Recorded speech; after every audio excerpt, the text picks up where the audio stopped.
കൃഷ്ണഗിരി പിന്നിട്ടിരിക്കുകയാണ്. അതായത് മാനന്തവാടിയിൽ നിന്ന് എലിഫന്റ് ആംബുലൻസിൽ ആനയുമായി വന്ന വാഹനം കൃഷ്ണഗിരി പിന്നിട്ടിരിക്കുന്നു. ഇവിടെ നിന്ന് ഇനി മുത്തങ്ങയിലേക്കാണ് പോകേണ്ടത്. മുത്തങ്ങ കഴിഞ്ഞു കഴിഞ്ഞാൽ കേരള കർണാടക അതിർത്തി പിന്നിടുന്നു. കർണാടകയുടെ വനമേഖലയായ ബന്ദിപ്പൂരിലാണ് ആനയെ തുറന്നുവിടുക. അതിന് മുന്നോടിയായും ആനയ്ക്ക് വൈദ്യ പരിശോധന ഉണ്ടാകും. ഞാനൊന്ന് ചോദിക്കുകയാണ്, നമ്മൾ ആ ദൃശ്യങ്ങൾ ഇപ്പോൾ കിട്ടുന്നുണ്ടോ, കാണാൻ കഴിയുന്നുണ്ടോ? കൃത്യമായി കിട്ടുന്നുണ്ട് രാഹുൽ. തത്സമയ ദൃശ്യങ്ങളാണ്. ബന്ദിപ്പൂരിലേക്കുള്ള തണ്ണീരിന്റെ യാത്രയാണ് ഇപ്പോൾ മാതൃഭൂമി ന്യൂസിലൂടെ പ്രേക്ഷകർ കണ്ടുകൊണ്ടിരിക്കുന്നത്. മാതൃഭൂമി ന്യൂസ് സംഘം പിന്തുടരുന്നുണ്ട്. കെ വി രാഹുലാണ് ഒപ്പമുള്ളത്. രാഹുൽ, ഇത് ഇപ്പോൾ എവിടെയാണ്, ഈ വണ്ടി ഇപ്പോൾ എവിടെയാണ് എത്തി നിൽക്കുന്നത്? ഇത് തണ്ണീർക്കൊമ്പനുമായിട്ടുള്ള വനംവകുപ്പിന്റെ ആംബുലൻസ്, അതുപോലെ വാഹന വ്യൂഹം, വാഹനം മാത്രമല്ല തൊട്ടു പിന്നാലെ വനംവകുപ്പ് ഉദ്യോഗസ്ഥർ തന്നെ ഒക്കെ തന്നെ ഉണ്ട്. അവരുടെ വാഹന വ്യൂഹം ഇപ്പോൾ കൃഷ്ണഗിരിയാണ് പിന്നിട്ടുള്ളത്. അതായത് മാനന്തവാടിയിൽ നിന്ന് പുറപ്പെട്ട് കൃഷ്ണഗിരിയാണ് പിന്നിട്ടിട്ടുള്ളത്. ഇനി ഇത് കഴിഞ്ഞു കഴിഞ്ഞാൽ പനമര, അത്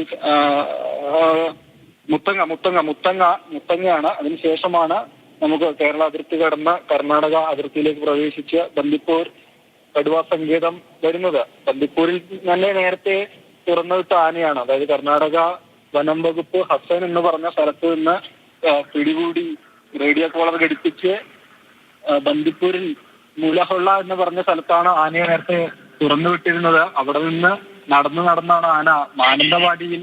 രാഹുൽ, ഒരു കാര്യം ചോദിക്കട്ടെ. രാഹുൽ, എന്തായാലും ആ വാഹനത്തിന്റെ പിറകെ തന്നെയുണ്ടല്ലോ. ഈ യാത്ര ക്രമീകരിക്കുമ്പോൾ തന്നെ ആ മുന്നൊരുക്കങ്ങളിലൊക്കെ, ഈ യാത്രാ സഞ്ചാര പഥത്തിലൊക്കെ മറ്റൊരു ബുദ്ധിമുട്ടുണ്ടാകാത്ത രീതിയിലുള്ള ക്രമീകരണം വനവകുപ്പിന്റെ ഭാഗത്തു നിന്നൊക്കെ ഉണ്ടോ? ഏതെങ്കിലും രീതിയിലുള്ള യാത്രാ തടസ്സം ഇതുമായി ബന്ധപ്പെട്ട് നിലവിലുണ്ടോ? വാഹനം സുഗമമായി തന്നെയാണോ കടന്നു പോകുന്നത്? വാഹനം സുഗമമായി തന്നെയാണ് കടന്നു പോകുന്നത്. നേരത്തെ അരിക്കൊമ്പനെ മയക്കുവെടി വെച്ച് തേക്കടിയിലേക്ക് കൊണ്ടുപോകുന്ന സമയത്ത് വാഹനം നിർത്തി ഇടയ്ക്ക് ബൂസ്റ്റർ ഡോസ് കൊടുക്കേണ്ടതായി വന്നിരുന്നു. പക്ഷെ തണ്ണീർക്കൊമ്പന്റെ കാര്യം എടുത്ത് നോക്കുകയാണെങ്കിൽ അത്തരത്തിലൊരു സാഹചര്യം നിലവിലില്ല എന്നതാണ്.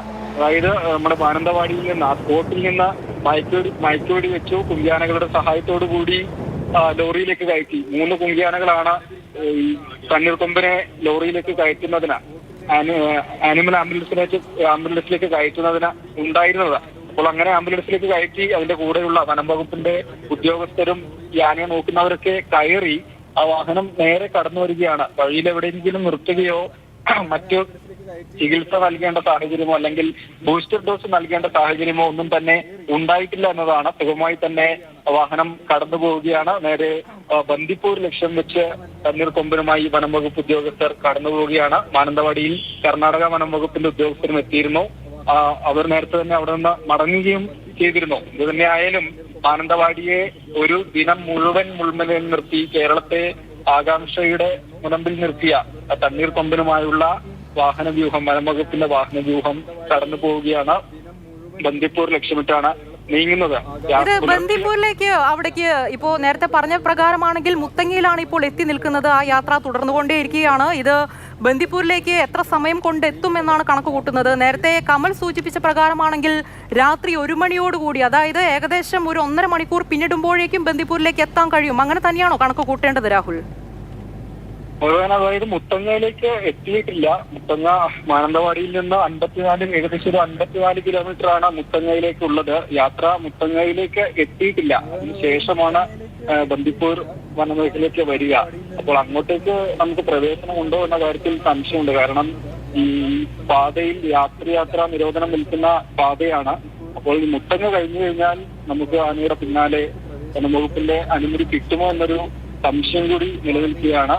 സുൽത്താൻ ബത്തേരിയിലേക്ക്, ഇവിടെ നമ്മളിപ്പോൾ ഉള്ള സ്ഥലത്ത് നിന്ന് സുൽത്താൻ ബത്തേരിയിലേക്ക് 4.5 കിലോമീറ്റർ ദൂരമാണുള്ളത്. റോഡ് അരികിൽ തന്നെ കാണാം.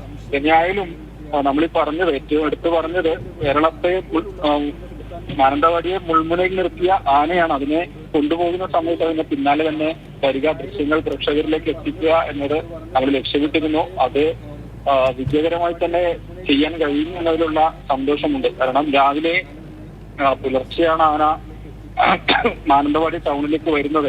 അവിടെ ഏതായാലും റോഡിലൂടെ നടന്ന് വാഴത്തോട്ടത്തിലേക്ക് എത്തി എന്നത് ആശ്വാസകരമായ ഒരു കാര്യമാണ്. ശാന്തനായി നിൽക്കുകയായിരുന്നു.